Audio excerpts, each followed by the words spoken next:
But the other thing that happens in here is cognitive biases, and the cognitive bias is a heuristic, and it's to speed things up for stuff that happens all the time. The thing that got my attention first with cognitive biases was Influence by Dr. Robert Cialdini. And then I started leaning into it because I saw how pervasive they were. The one that I see and I think is very easy to understand because it shows up in marketing, advertising, it shows up in, that's why we have conspiracy theories. Confirmation bias. Confirmation bias says that once we see something or believe something, that we will make other things fit that narrative. We'll automatically believe them if we believe it strongly enough. Okay, yeah, I get that. But watch this.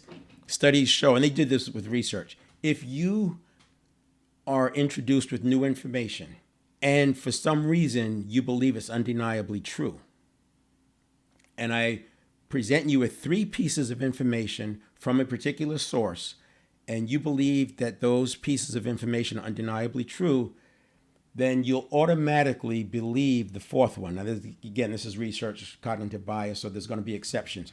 You'll automatically believe the 4th thing from them, but the worst part is that it will take 11 iterations of counter facts or counter information for you to start doubting that source. And as long as the source every once in a while throws in some more undeniably true information, you could be locked in forever. Because of cognitive biases and all that, they talk about my already listening.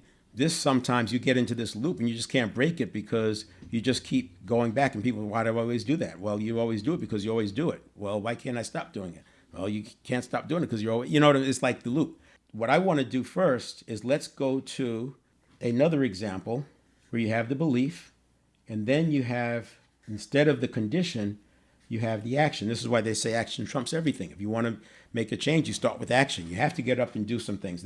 I can make a very good case why getting up and taking a walk can actually interrupt your pattern. So the first thing we have to do is believe in the potential. When you believe in the potential, then you can take a different kind of action. And that action will get a different result. And the other thing that came to mind with that post is that it's very easy to slip into being a victim without realizing.